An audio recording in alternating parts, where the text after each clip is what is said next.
A betrayed husband's birthday became the catalyst for his wife's infidelity. The following day, she encountered the consequences of her actions. Reddit here begins the opening scene of your tale of confinement. The engine of the Bentley purred softly, its hum lingering in the air as Michael Carter approached to secure the tow cable. Steam wafted from the luxury sedan's hood in the crisp February morning air, while the driver's door dangled ajar like a shattered wing.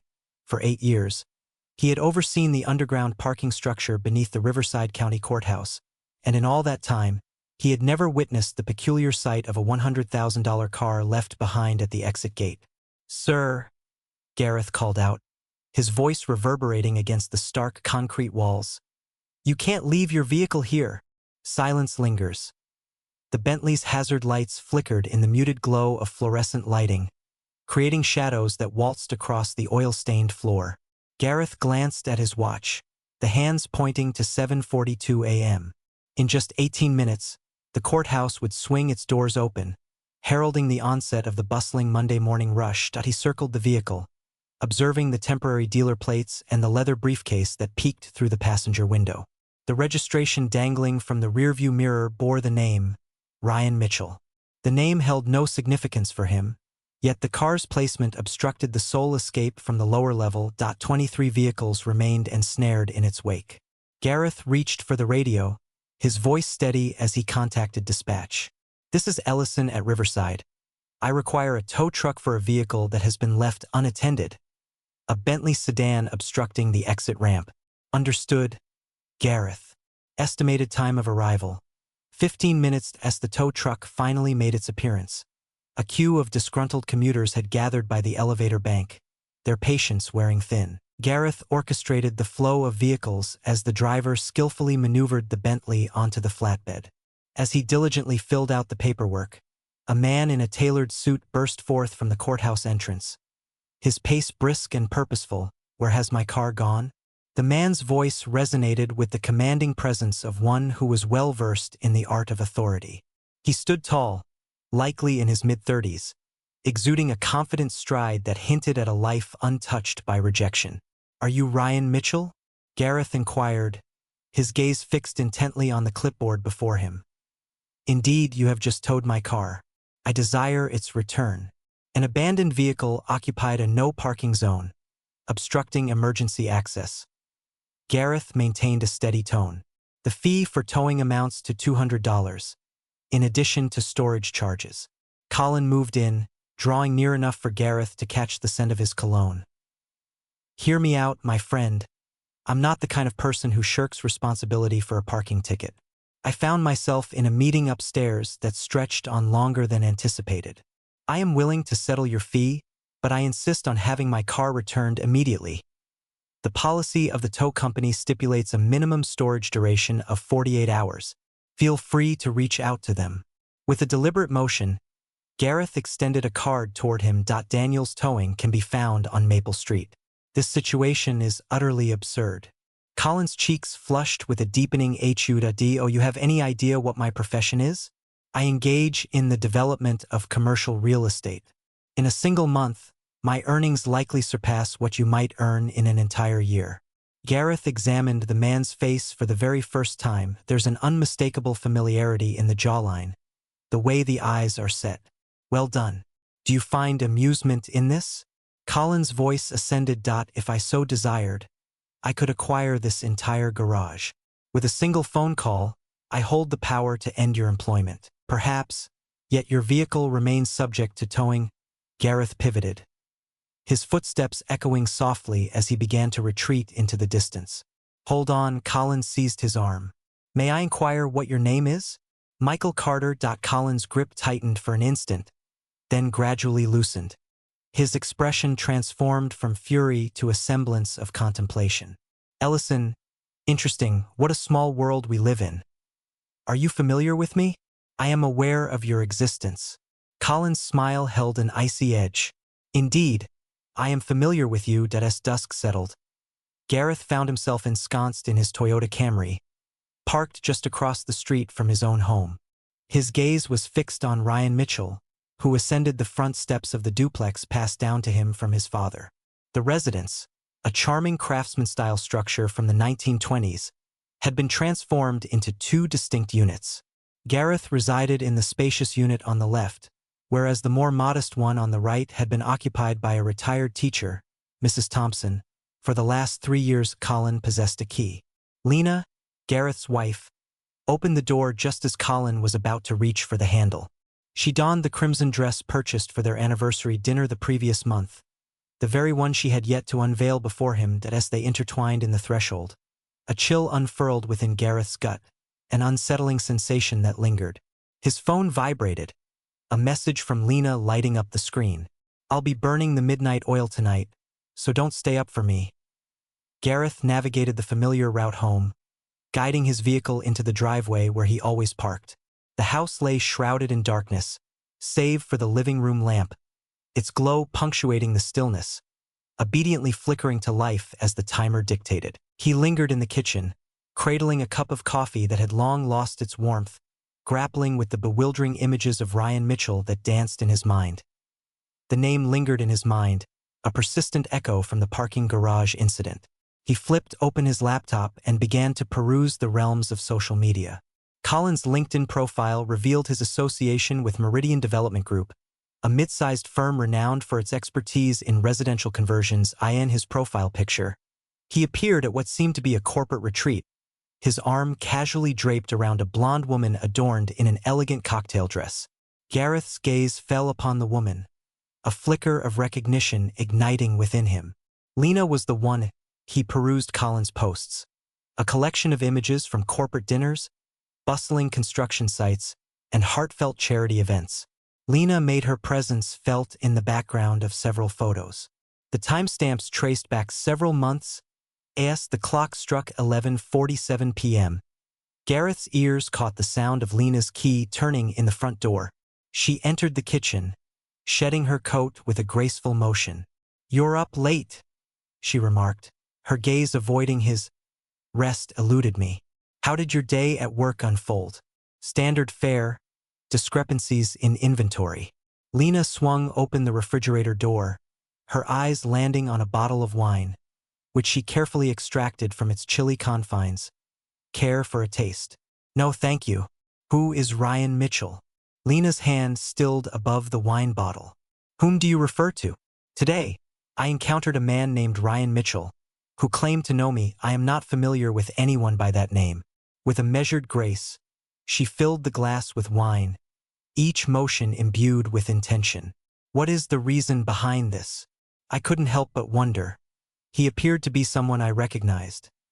Lena downed half the glass in a single gulp. "Exhaustion has settled in.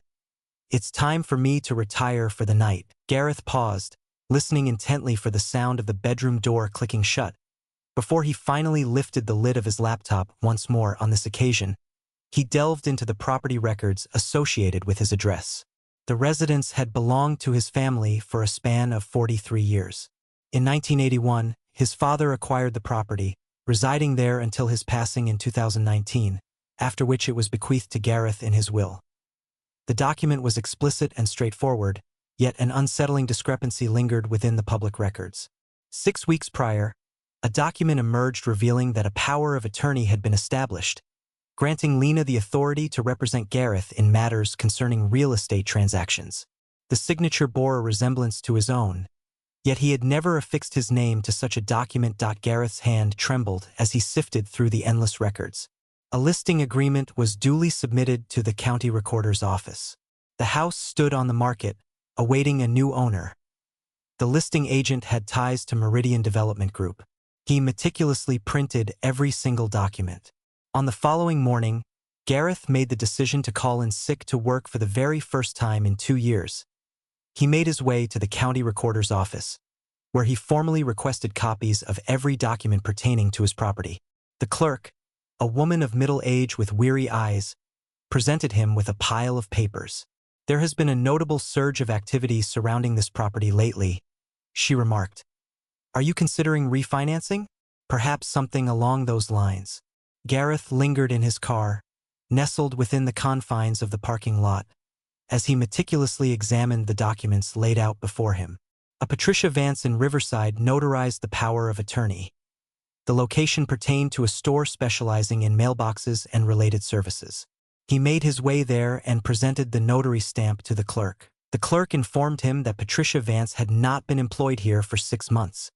She relocated to Arizona. However, this document received notarization here 6 weeks prior. The clerk scrutinized the stamp. This document is a forgery. It is imperative that you report it to the authorities. I shall thank you. Gareth made his way to the used car lot owned by his friend Darian, located on the south side of town. Darian Locke had once shared a room with him during their community college days, and their connection had endured through the passage of time. Darian's upbringing in foster care taught him the art of maneuvering through systems that seemed indifferent to individuals like himself. "You look absolutely dreadful," Darian remarked, stepping out from the office trailer. He was a diminutive, sturdy figure with silvering hair and a smile that hinted at a depth of knowledge he chose to keep to himself. "I seek counsel, specifically legal counsel. What sort of trouble are you in?" Gareth presented the documents to him. Darian let out a soft whistle. "This exudes sophistication. The individual behind this clearly possesses a deep understanding of real estate law." He returned the papers. "While approaching the police is an option, establishing proof of forgery can be a lengthy process. In the meantime, your home might be snatched away from you without warning. What are your thoughts on this?" There exists a lawyer by the name of Emily Parker, whose expertise lies in the intricate realm of fraud cases. She once served in the DA's office before transitioning to private practice. Darian inscribed a phone number onto the page. "Inform her that I referred you. She has a debt to me." "What sort of favor are we discussing?" "The sort that remains unspoken." Emily Parker's office occupied a transformed warehouse in the heart of downtown, nestled alongside an art gallery and a yoga studio. She appeared to be younger than Gareth had anticipated, perhaps around 40, her short, black hair framing a face that bore a direct gaze, one that hinted at a life seasoned by every con game imaginable. "Darian mentioned that you are facing an issue with your property," she said, motioning for Gareth to take a seat opposite her desk. Gareth elucidated the circumstances. Sasha absorbed every word, her pen gliding across the yellow legal pad as she captured thoughts in silence. "What is the duration of your marriage?" She inquired about the moment he completed his task. "4 years have passed. Do you have any children?" "Absolutely not." "Is a prenuptial agreement in order?" "Absolutely not." In California, the legal landscape is defined by community property principles. However, property that is inherited typically stands apart as separate property. Your spouse would possess no rights to the residence or the dissolution of the marriage. Sasha reclined in her chair, a gesture that rendered this fraud all the more intriguing. "She is unable to sell that which does not belong to her. What steps should I take next?" "Initially, we submit a complaint to the county recorder to mark the property. This will hinder any transaction from being completed. Furthermore, we meticulously record every detail. Each dialogue, each message exchanged, every piece of writing. Next, we devised a cunning trap. What sort of snare awaits? The sort that compels individuals to reveal transgressions they believed were buried in the shadows." Sasha's smile cut through the air with a keen edge. "The cost of my retainer amounts to $5,000. Gareth penned the check as dusk settled. He found himself at the kitchen table, the door creaking open to reveal Lena, her shoulders burdened by the weight of exhaustion. And there was something more, a glimmer of relief dancing in her eyes. "How did your day unfold?" he inquired, his hands clasped neatly upon the table. "Quite well, occupied." She filled her glass with wine and savored a deliberate sip. "How are you feeling? Are you doing better now?" "Significantly improved," he grinned, inclining his body closer. "Contemplation of our connection has occupied my mind." Lena's hand halted in midair, suspended just before reaching her lips. "What is to become of us? The bond we share, the path that lies ahead. It may be worthwhile for us to explore the option of consulting a counselor." Lena placed her wine glass on the table, the gentle sound of glass meeting wood resonating softly in the air. "What is the reason behind this?" He traced his thumb along the intricate patterns of the wood grain. "It seems as though we are slowly growing distant from one another." I wish to mend what's broken before the sands of time slip away. She stood from her seat and wrapped her arms around his shoulders, that I was unaware that you held those feelings. My heart is yours, Lena. I desire for us to collaborate. Her lips formed a soft, inviting smile. I share your feelings, and indeed, seeking counseling seems like a wise choice. That night, their lovemaking brimmed with a fervent closeness, as though every caress could be the final one, and the quiet moments that followed. They found themselves intertwined, her breath gradually easing as it mingled with the steady rhythm of his heartbeat. Gareth? Indeed? He gently swept a lock of hair away from her face. If something were to happen to me, what would your response be? He stiffened. Could you clarify what you mean? If I were to pass away, or if we were to part ways, what would become of the house?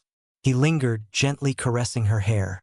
I find myself at a crossroads of uncertainty, having never truly pondered the matter at hand. Her fingers danced lazily across his arm, weaving delicate patterns in the air between them at times. I find myself pondering the possibilities that lie ahead. I think I would remain here, he murmured gently. This house is the last remnant of my father. Lena's body nestled against his, a soft intimacy enveloping them.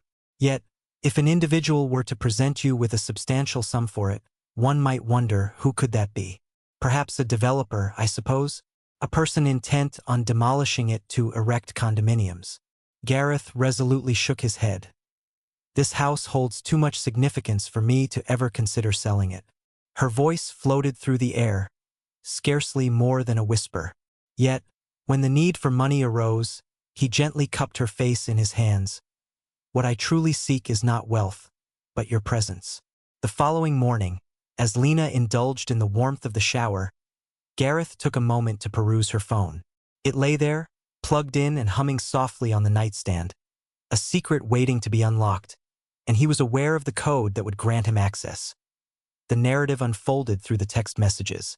Colin sent a message, indicating a meeting with the escrow company is scheduled for today. It is expected to be ready for closure by the end of the week. Lena responded, what if he discovers the truth? Colin sent a message, he will not. Before he comprehends the unfolding events, it will have already transpired. Lena responded, I feel utterly dreadful about this. Colin sent a message, and you acknowledged that he's the one hindering your progress. This is your opportunity for a genuine existence. Lena responded, I understand, but the truth is, he's not a bad person, Colin. Unpleasant individuals do not construct true real estate empires. It is the kind-hearted who oversee parking garages. Gareth captured the conversation in a screenshot and transferred it to his own device, subsequently erasing the trace from Lena's message history. He lay in bed, feigning slumber, as she emerged from the bathroom. I'll be late tonight, she remarked, slipping into her clothes. There's a team meeting. Very well, I shall take care of dinner. With a gentle touch, she pressed her lips to his forehead, a tender gesture that spoke volumes of her affection. This weekend, I promise to make amends. Once she departed, Gareth reached out to Sasha. He urged her to hasten their timeline. What transpired? They intend to finalize everything this week, so we should commence our efforts without delay. In the sun-drenched expanse of Palm Desert, 2 hours east of Riverside, Gareth's father-in-law, Robert Hayes, resided within the confines of a gated community. The house stood as a testament to middle-class achievement, adorned with a Spanish tile roof, a meticulously manicured lawn, and a 3-car garage brimming with toys that Robert Hayes would never touch. Robert Hayes swung the door open with a feigned enthusiasm, reminiscent of a man who had always harbored reservations about his daughter's choice in partners. What draws you to this place? I wish to discuss Lena with you. Is everything okay? I am in the process of unraveling that mystery. May we take a seat together? Robert Hayes guided him into the living room. The mantel was adorned with family photos. Lena's momentous graduation from business school, her enchanting wedding to Gareth, and the celebration of various holidays and birthdays, and a series of recent photographs. Colin graced family gatherings with his presence. Are you familiar with Ryan Mitchell? Gareth inquired. Is that Lena's cousin? Indeed, a promising youth, filled with aspirations. Robert Hayes's chest swelled with a hint of pride. He is thriving in the realm of real estate development. He has been frequenting our home quite a bit. Has he indeed? Indeed, the significance of family cannot be overstated. Robert Hayes's smile wavered. What is it that you're trying to convey, Gareth? I suspect that Lena may be involved in an affair. The words lingered in the atmosphere, ethereal and elusive, much like wisps of smoke curling upwards. Robert Hayes's face shifted through a myriad of expressions before finally resting on a mask of defensive anger. Such a grave allegation. Is there any evidence to support that? I possess photographs and text messages, and I am aware that Colin holds a key to my residence. Perhaps there exists a rationale. Indeed, there exists. They intend to sell my house without my awareness. My signature was forged on a power of attorney. Robert Hayes rose suddenly from his seat. I believe it would be best for you to take your leave. I thought it best to allow you the opportunity to speak with her first, before things take a turn for the worse. Are you posing a threat to my daughter? I am endeavoring to preserve her well-being and uphold the dignity of your family. Gareth stayed in his chair, his tone steady and composed. Once this is released, it will be made known to all. Are court records, newspaper articles, and social media what you seek? Robert Hayes fixed his gaze on him, the silence stretching between them like a taut string. What is it that you wish for me to undertake? Engage her in conversation. Persuade her to halt this before it escalates beyond control. Should I choose not to, I shall manage it in my own manner. As Gareth navigated the winding road home, the desert stretched out before him, the sun dipping low and casting a warm glow over the rugged mountains in the distance. As he eased into his driveway, the shrill ring of his phone pierced the silence. Sasha here, and I have some news to share. Is it favorable or unfavorable? It hinges upon your viewpoint. I conducted some research on Ryan Mitchell. He has a history of this.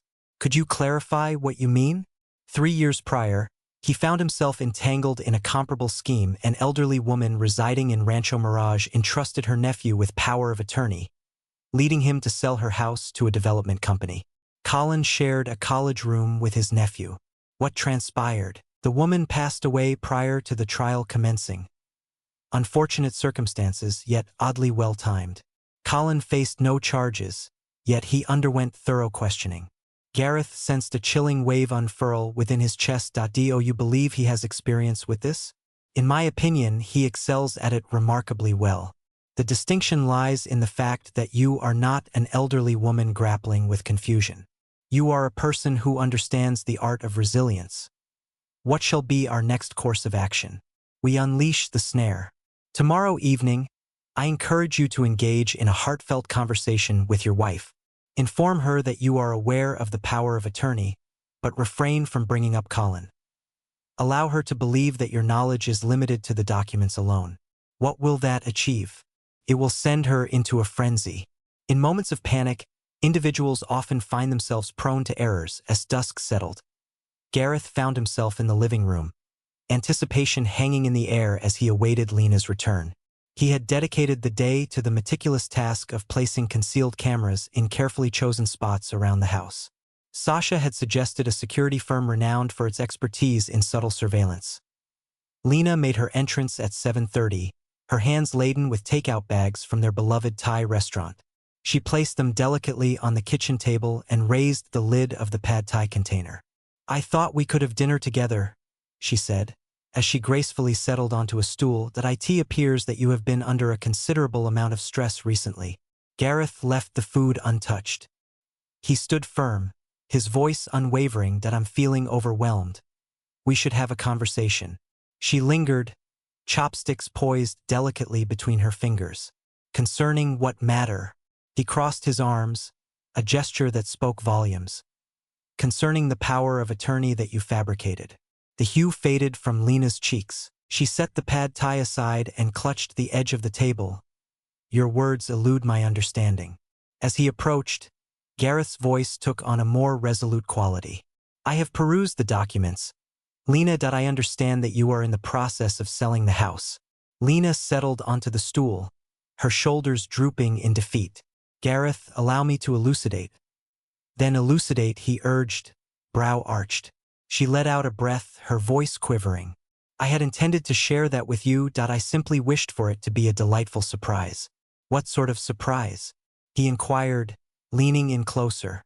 Her eyes flickered down to the ground. That a buyer has emerged, ready to offer a staggering $2.1 million, far exceeding the market value.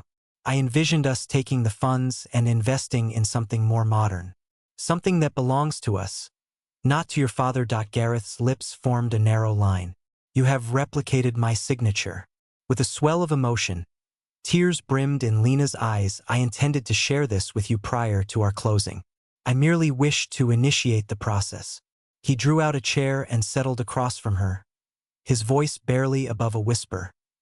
Who is the purchaser? A development company, she murmured. There are plans to demolish both units and construct condominiums in their place. And the name of the company, he insisted, his gaze unwavering. She shook her head, tears cascading down her cheeks. I find myself at a loss for recollection. Everything is managed via a broker. Gareth stood, his voice icy. Lena, please reach out to them tomorrow and ensure the sale is cancelled. Her shoulders trembled subtly. I am unable to do that. Why not? He insisted. She concealed her visage, tears streaming down her cheeks. I have already invested the earnest money. He gazed at her, disbelief etched across his face. What is the cost? To $50,000, she gasped. You took $50,000 from me, he declared. His tone was laden with disbelief.